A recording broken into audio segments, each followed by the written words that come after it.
We got MC Klint in the house here. Give it a check. Check. Yeah.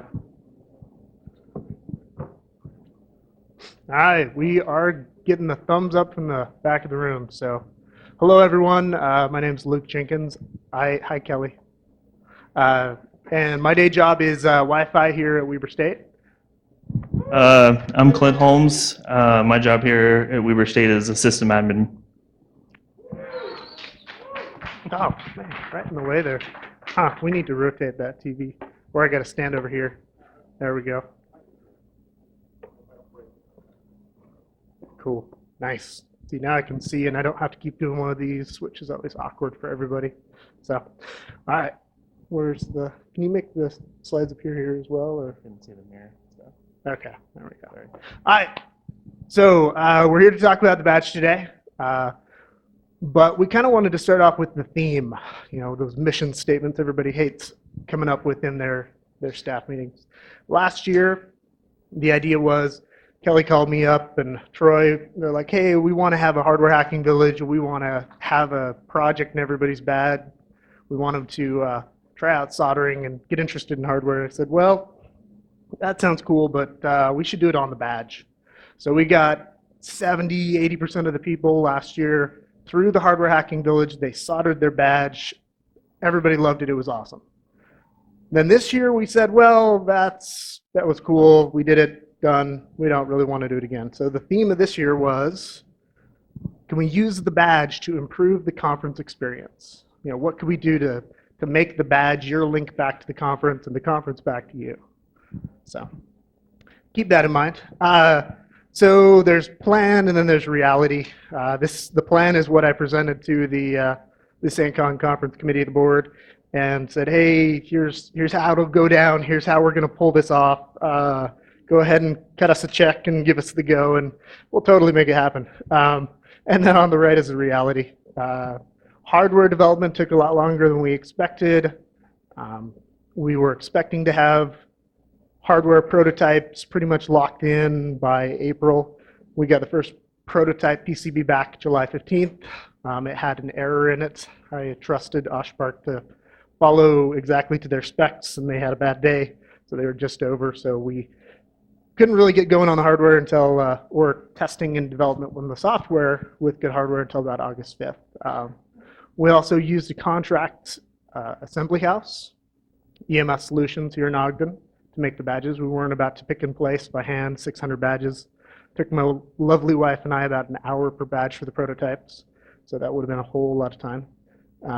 We finalized the PCB design and locked it in August 30th, and then EMS gave us our final quote back on September 11th, and we picked up the finished production run of badges on October 8th.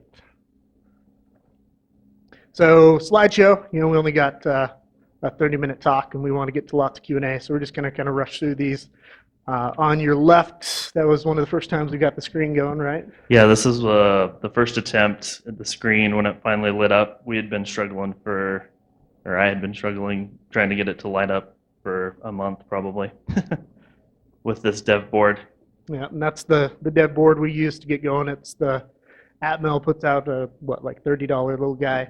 That's the chip we use, the X-Mega A3BU, broken out all the pins you need and all the features. So it was great to get going on dev, but it's tough to have these big mess of wires.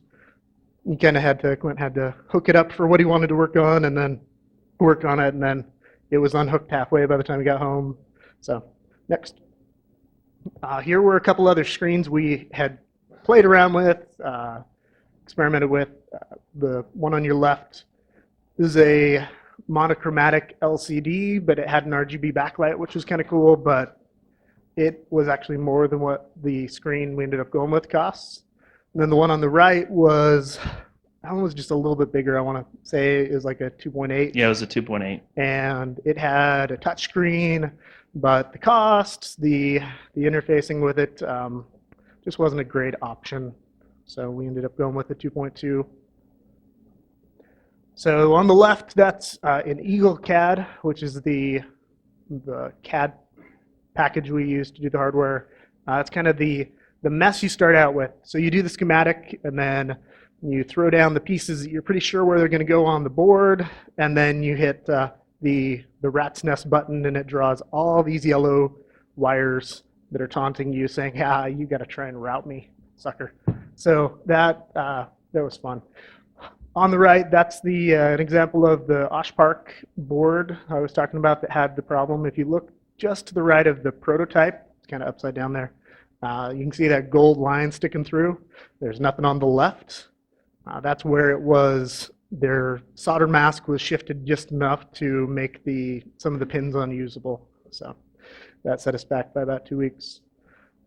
So on the left, that was the build out on that first prototype. Even though we saw the problem, it was like, let's try.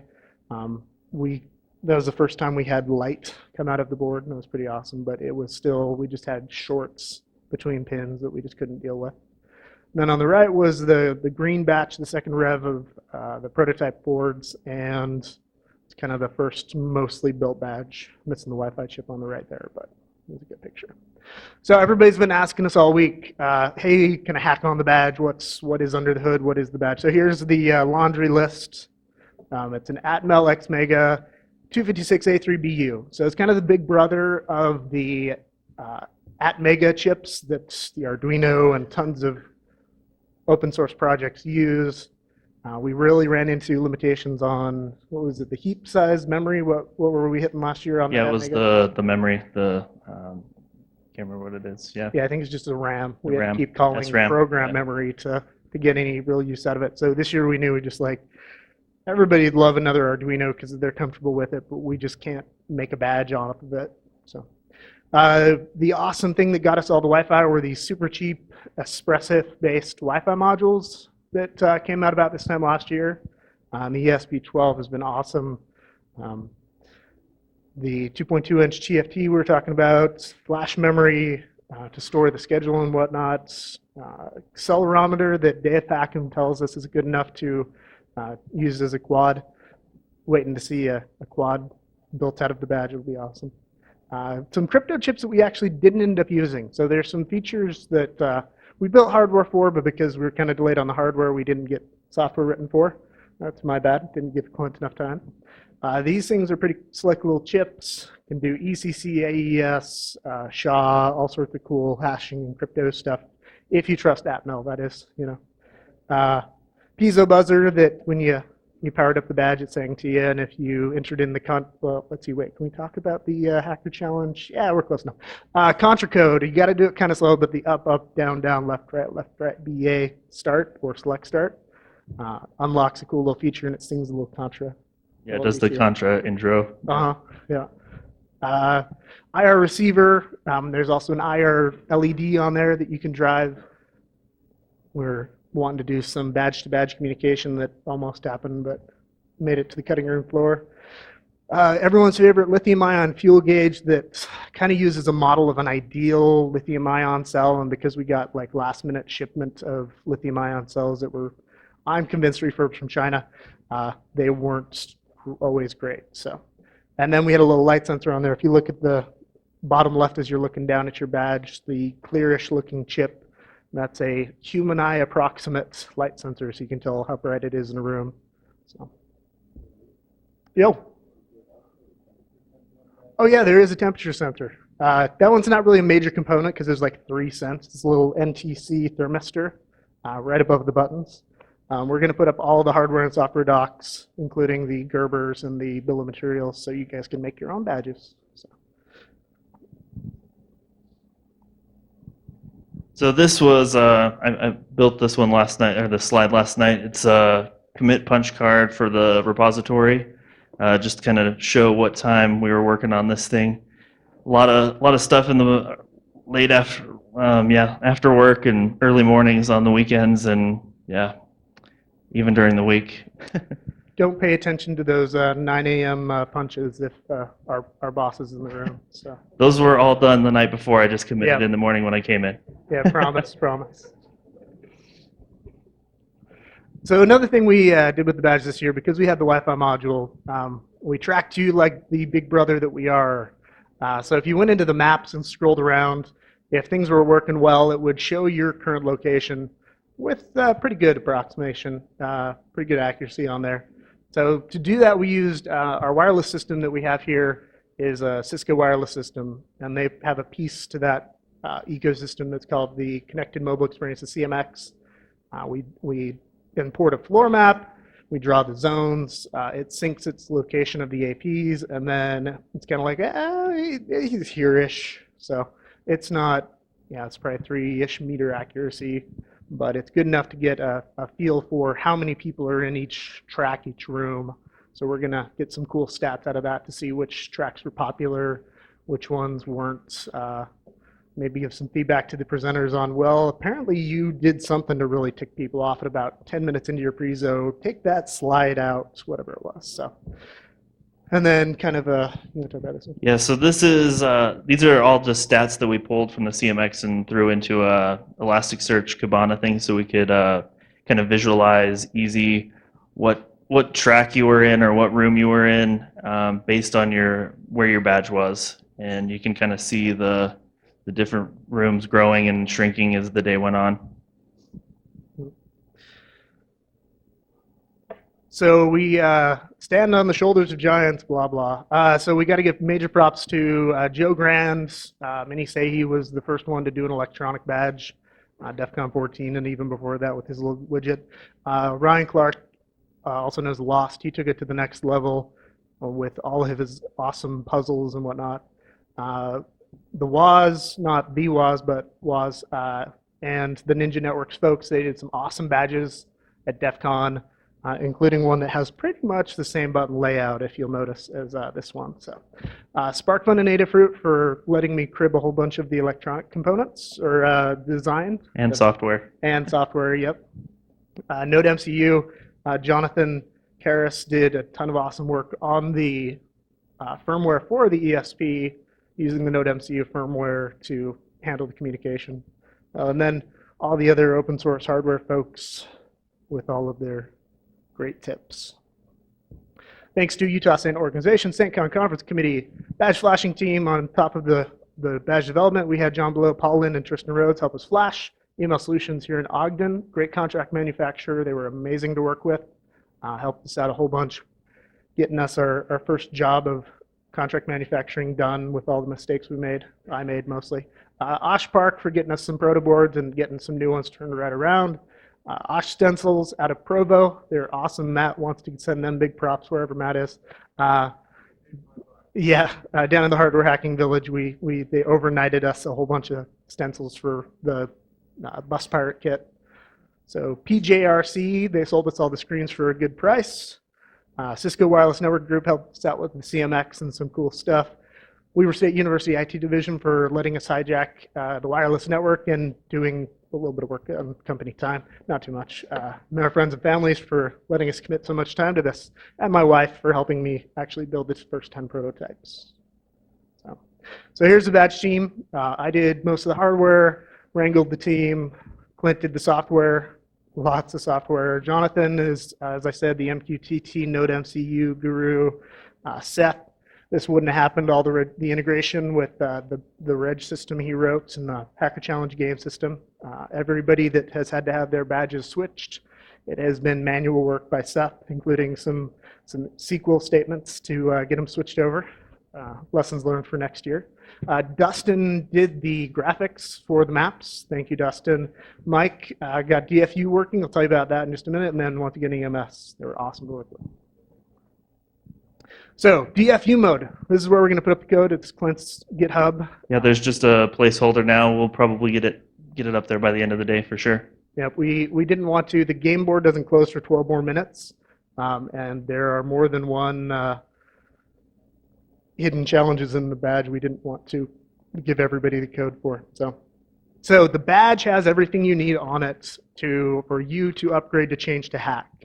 You hold down the select button, you got to have the battery out, and you plug it in instead of normal modes where it's not really anything currently unless you go into gamepad mode. But plug it in and it boots up into what's called DFU modes, something firmware update. The screen will just stay black. It'll look like you're not powered on, but that means you're ready to flash it. Yeah, your OS will be like, hey, it's a different USB ID. It's you got to install the Atmel DFU driver. We'll put up all the instructions for that. But the point is, you don't have to buy a $30 or $50 programmer and solder on headers or a jig or anything to change the code.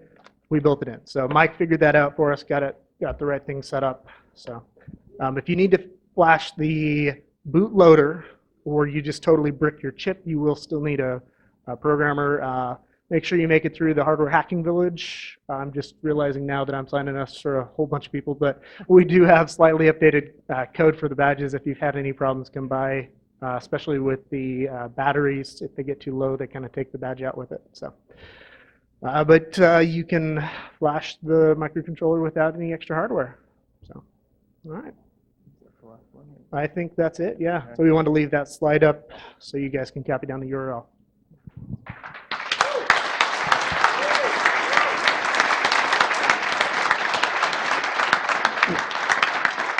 Thank you.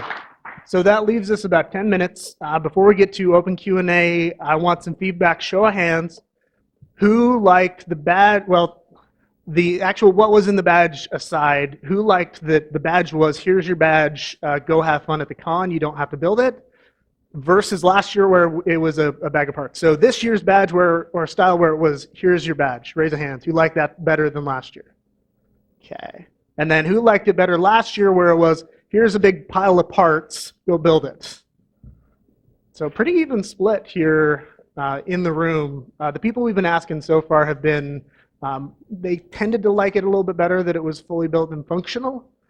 We've gotten some feedback and some good ideas of, it's functional, but here's some extra bling you can add, or here's a little extra functionality. And that's kind of what we're leaning towards for next time. So, but any other questions? Oh, that's right. That's right. So next year, we've only committed to doing an electronic badge every other year. We'll see how it goes. But so next year, it's the Arts and Crafts Village. We're going to have googly eyes glitter. I've got a bid in right now on a retro bedazzler. They'll be awesome. So yeah, thank you for the reminder, Matt. Question right over here.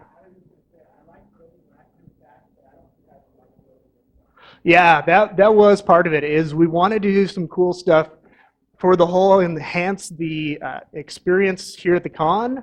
We had to have everybody with working badges day one. You know, the rate of badge building was about 20%, 30% of the badges got built every day.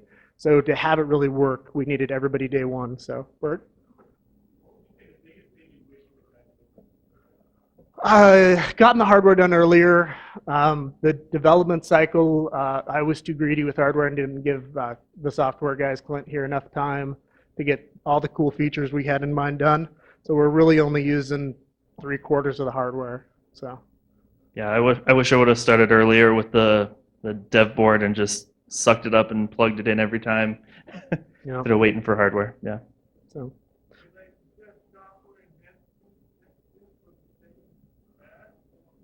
So that is actually something we've talked about, where maybe next year we just have EMS do another run of the exact same hardware, and then you'll notice, well, other than my hand-built prototype, it doesn't actually have a year on it. So yeah, what would people think? Show of hands, would that be a good idea to do the exact same hardware next year with more software?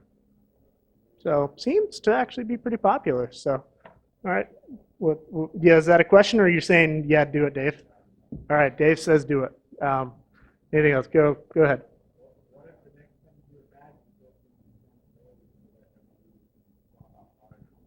There you go. So the problem with that, we talked about that. It's awesome for those who have attended every year. If you're on a team that they can only send half the team, you're there one year, you miss out on the cool widget you've got to have to do this cool thing. So we really have to have like just about everything every year we give to people. So that was kind of the idea with the IR. We did IR with the badge last year. So close enough. One of the challenges is if you take last year's badge and point it at this badge, the IR receiver will flash up a code. Yeah, yeah. You have to put it in like I think it was level 3 on the badge to get it to send. Or if you built the Arduino down in the hardware hacking village and you copied the code, you could probably get it going too. So there you go, Scotty. Go run, get some more points for you. So, all right, Scotty's happy. Kelly, what's up? Oh, thank you. Thanks.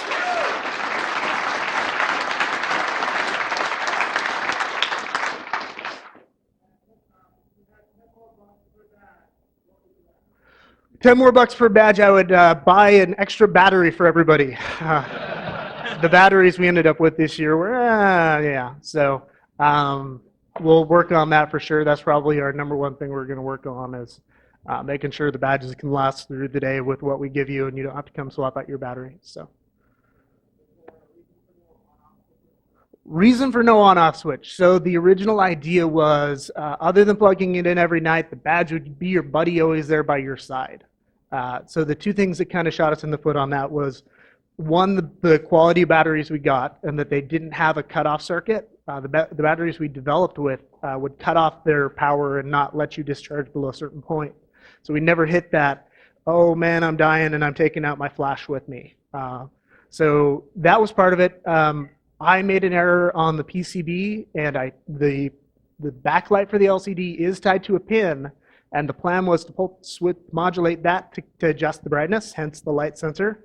But I tied it to a pin that doesn't do hardware PWM. So software PWM, we'd hit an interrupt, and what would it do? So if it hit an interrupt, depending on where it was in the cycle of PWM, if it was on, the screen would stay white, and if it was off, it would just block the screen until the interrupt finished. So it would be kind of like a rave seizure-inducing badge, and we just couldn't do it. So if we do another rev of this, it won't be exactly the same. I'll definitely fix a few things like that. But the idea was between the accelerometer that, if it's working right and everything, will put the badge to sleep. The backlight of the LCD adjusting more, so you get more battery life there. And if you have it in a dark room, it's just going to turn off the backlight. So the idea, we really thought we would be able to get away without having an on-off button, because we didn't want people to show up and then halfway through the day go, oh, whoops, forgot to turn it on. Let me go turn it on. But we kind of ended up with that with dead batteries anyway. So lessons learned. We probably would put in an on-off switch just to save people from having to pop the batteries if they needed to next time. So anything else? Hold on. Anybody else? All right, go ahead. Motors and propellers in the store next year for quadcopters. You got that, Troy? All right. Anything else? Word again. My Twitter handle would be great. Just feel free to send me a tweet, DM or whatever, at Wi-Fi Luke, or the general feedback. Fill out the survey for the con, and there's just a general comments as well at the bottom right. So tag on a badge idea. It sings and dances in the comments, and we'll get all those back from Troy and try and incorporate those. So anything else? We got just a couple more minutes. Okay, comic relief question. What's up? In keeping with this year's SaintCON badge, have you given any thought to possibly giving us like a 33 and a third album next year? A 33 and a third album for the badge next year. Well, it's all digital these days, right? So, I mean, who has a record player? So maybe we'll just hand you like some cloud and put it your way. I don't know, a bit.ly link for a free download. Yeah, no. Cassette tapes are the new hotness. So blank cassette tapes. All right, anything else?